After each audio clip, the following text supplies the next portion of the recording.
ప్రభునందు ప్రియమైన దేవుని బిడ్డారా, ప్రభు అయిన యేసు నామమున మీకు శుభములు. జీవముగల దేవుని కృపావర్షం మీపై సమృద్ధిగా కురియునుగాక. ఈ దినం అనగా జూలై నెల 2వ తారీఖు 2026 గురువారం హోలీ ట్రినిటీ చర్చ్ మినిస్ట్రీస్ వారు అందించు అనుదేనామన్న. ఈ దిన మన ధ్యానాంశం ప్రభు కొరకు కనిపెట్టుట. ప్రభు కొరకు కనిపెట్టుట. దేవుని వాక్యం చదువుకుందామని కీర్తన గ్రంథం 27వ కీర్తన 14 వచనం.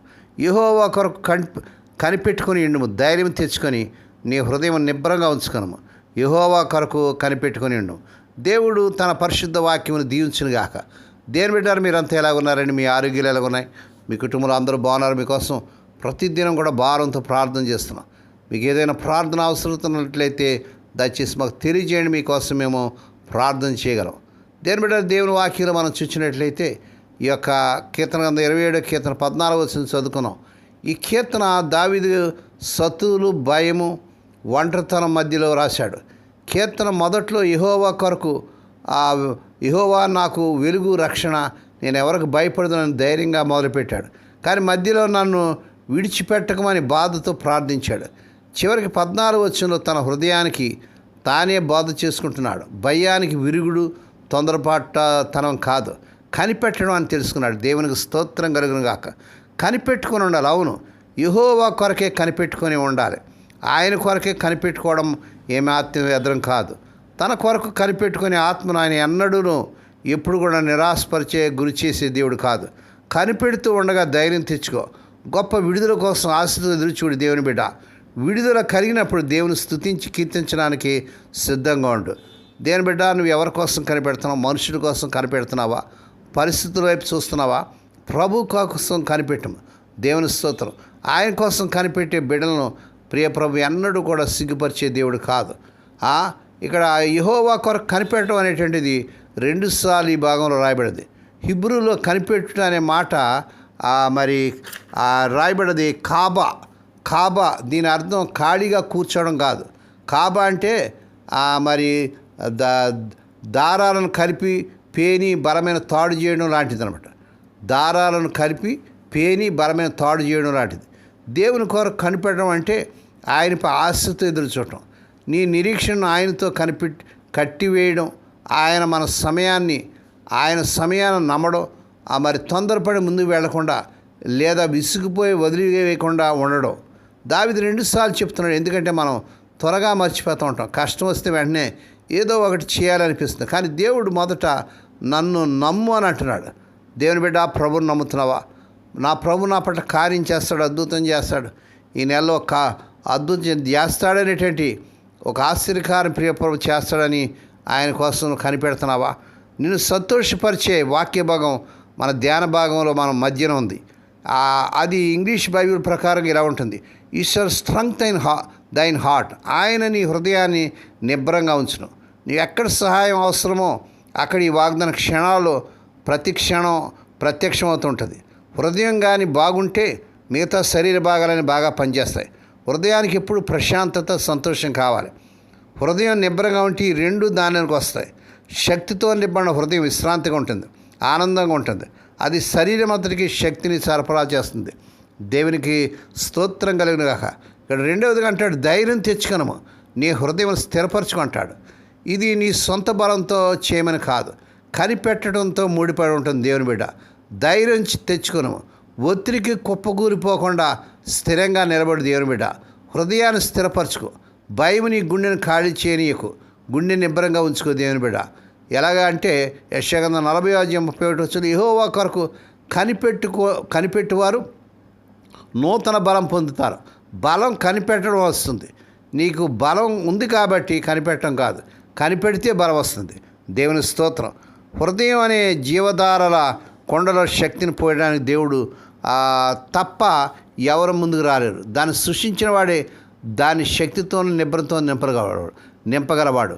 దేవుడు సర్వశక్తిమంతుడు కనుక అవసరతల వరకు తన శక్తిని అనుగ్రహించగలడు. కనుక దేవుని బిడ్డను ధైర్యం తెచ్చుకో. ఎందుకు కనిపెట్టాలని చూచినట్లయితే యెషయా గ్రంథం 64:4 తన కొరకు కనిపెట్టి వారి పక్షమున దేవుడు కార్యం చేస్తాడు. దేవుని బిడ్డ, నువ్వు ఎవరి కోసం కనిపెడుతున్నావు? ఏదో ఎక్కడి నుంచో సహాయం వస్తుందని కనిపెడుతున్నావా? లేదు, ప్రభు కొరకు కనిపెట్టు. ఈ వాగ్దానం పట్టుకొని ప్రభు సన్నిధిలో మొరపెట్టు. దావీదు సౌలు దగ్గర నుండి సంవత్సరాల తరబడి పారిపోయినప్పుడు ఇది నేర్చుకున్నాడు. సౌలును చంపి రాజ్యం లాక్కునే అవకాశం వచ్చినా దేవుని సమం కోసం ఆగాడు. కనిపెట్టినప్పుడు బెత్షెబా విషయంలో జీవితం చిందరవందర అయింది. కనిపెట్టడం నిన్ను ఇష్మాయేలు నిర్ణయాల నుండి కాపాడుతుంది. అంటే తొందరపడి పరిష్కారం వెతికే సమస్యలు తెచ్చుకోకుండా నీ పరిస్థితి మరి దేవుని మాట చూసినట్టయితే నీ పరిస్థితి సమాధానం ఆలస్యం అవుతుందా? యెహోవా కొరకు కనిపెట్టు. భయం గుండెను తోలేస్తుందా? ధైర్యం తెచ్చుకో. గుండెలో అల్లకల్లోలంగా ఉందా? నీ హృదయాన్ని స్థిరపరచుకో. గుర్తించుకో దేవుని బిడ్డ. కనిపెట్టడం అంటే వదిలేయడం కాదు, ప్రార్థన కొనసాగించు, విధేయత చూపించు, తర్వాత చేయాల్సిన సరైన పని చేయి. కానీ ఫలితం గురించి చింతించడం మానే. అది దేవుని పని. దేవుడు ఆలస్యం చేస్తున్నాడంటే అది తిరస్కారం కాదు. ఆయన ఆశీర్వాదం సిద్ధం చేస్తున్నాడో, నిన్ను సిద్ధం చేస్తున్నాడో, లేదా నీకు కనిపించని ప్రమాదం నుండి కాపాడుతున్నాడు. మరి ప్రస్తుతం నువ్వు దేనికోసం కనిపెడుతున్నావో, ఏ విషయంలో కనిపెడుతున్నావు, ఆ విషయంలో దేవుడు తప్పక ఈ నెలలో దేవుడు అద్భుతం చేయబోతున్నాడు. నా ప్రాణమా ధైర్యం తెచ్చుకో. ప్రభు తన శక్తిని నీళ్ళు నింపుతాడు. భయంకరమైన తుఫాన్లో సైతం దేవుని బిడ్డ నువ్వు ప్రశాంతంగా ఉంటావు. దుఃఖ సమయంలోనూ ఆనందంగా ఉండగలవు. దావీదు రాసినట్టు యెహోవా కొరకు కనిపెట్టుకొని నేను కూడా వ్రాయగలను. వ్రాయడమే కాదు, చెప్పగలను కూడా. ప్రభు కొరకు కనిపెట్టడం నాకు చాలా మంచిదని సుదీర్ఘ యాత్రలో లోతైన అనుభవంతో తెలుసుకున్నాను. కనుక దేవుని బిడ్డ, ఈ సమయంలో 27 కీర్తన 14 వచనం నువ్వు సొంతం చేసుకో. ప్రభు కోసం కనిపెట్టు. తప్పక ప్రభు నీ పట్ల అద్భుతాలు, ఆశ్చర్యకార్యాలు జరిగించి గొప్ప విడుదల నీ పట్ల జరిగిస్తాడు. దేనికోసం కనిపెడుతున్నావో ఆ విషయంలో ఈ నెలలో దేవుడు ఒక కార్యం జరిగించబోతున్నాడు. దేవుడి మాటలు దీవించుగాక. ప్రార్థన చేసుకున్నాడు. పరిశుద్ధుడు అయిన తండ్రి, నువ్వు గొప్ప దేవుడు నాయన. నీ కోసం కనిపెట్టే బిడ్డలను ఎన్నో నిరాశపరిచే దేవుడు, సిగ్గుపరిచే దేవుడు కాదు. ఈ సమయంలో మా ప్రియులు స్వదేశ విదేశాల నుండి ఎవరైతే ఈ అద్భుతం కోసం కనిపెడుతున్నారో, మరి వివాహ విషయంలో మా తండ్రి, అలాగే ఉద్యోగాల విషయంలో, మరి ఇల్లు కట్టుకునే విషయంలో, మరి నాయన వీసాల విషయంలో, ఏ విషయంలో బిడ్డలు నాయన కనిపెడుతున్నారు, ఆ విషయంలో మీరు అద్భుతం జరిగించుకోండి. నాయనాని స్తోత్రాలు. మా తండ్రి, నీ కోసం కనిపెడుతున్న బిడ్డలను ఎన్నడూ మా తండ్రి సిగ్గుపరిచే దేవుడు కాదు కనుక ఇప్పుడే మీరు కార్యం జరిగించుకోండి తండ్రి. ఈ వర్తమానం ప్రతిదినం కూడా వింటూ షేర్ చేస్తూ, లైక్ చేస్తూ, సబ్స్క్రైబ్ చేస్తున్న స్వదేశ విదేశంలో మా ప్రియులందరూ దీవించండి. హోలీ ట్వంటీ చర్చ్ మినిస్ట్రీస్ ద్వారా మారుమూల గ్రామాలు మురికివాడు పరిచయం చేస్తున్న దాసురాను విధవరాను, దిక్కులేని బిడ్డలు, తండ్రి లేని బిడ్డలను జ్ఞాపకం చేసుకొని వారు ప్రతి అవసరత క్రీస్తు మహిమలు తీర్చండి. ఈ నెలలో అద్భుతాలు చేయండి. స్వదేశ విదేశాల్లో ఉద్యోగాలు లేక తిప్పబడుతున్న ఎవరి బిడ్డలకు ఈ నెలలో అర్హత మించిన ఉద్యోగాలు వచ్చును గాక. వివాహం కోసం కనిపెడుతున్న దేవుడు బిడ్డల కోసం ప్రభా ఈ నెలలో అద్భుతం జరిగించుకొని వారు చక్కని సంబంధాలు కుదిరి వారి వివాహాలు ఘనంగా జరుగును గాక. మా దేశ ప్రజలు, ప్రపంచ దేశాలని రక్షించుకోండి. ఎవరైతే అనారోగ్యాలతో మా తండ్రి దీర్ఘ వ్యాధులతో ఐసీయూలో ప్రమాదకరమైన స్థితిలో ఉన్నారు, ఇప్పుడే కలవరి శిరవ రక్త ప్రభావాన్ని శిరస్సు మొదలు పాదంలో ప్రవహింపజేస్తున్నాను. స్వస్థత, ఆరోగ్యం, విడుదల యేసునామమున ప్రకటిస్తున్నాను తండ్రి. ఈ దినమంతటా నీ బిడ్డల చుట్టూ మీరు రక్తం చేయండి. ఉదయం బయలుదేరి సాయంకాలం గృహాలు చేరి పర్యంతము కాపాడని దూతలు కావరించమని, కృపాక్షేమలేని బిడ్డల బట్టి వచ్చి చేయమని, మహిమ నీకే, ఘనత నీకే చెల్లించుకుంటే యేసే పరిశుద్ధ నామన స్తుతించి గణపరిచి వేడుకొని ప్రార్థిస్తున్నాం తండ్రి. ఆమేన్. మన ప్రభువైన యేసుక్రీస్తు వారి కృప, తండ్రి అయిన దేవుని ప్రేమ, పరిశుద్ధాత్మ దేవుని కన్నుని సహవాసము సదాకాలం మీకు తోడేండి నడిపించి బలపరచునుగాక. ఆమేన్.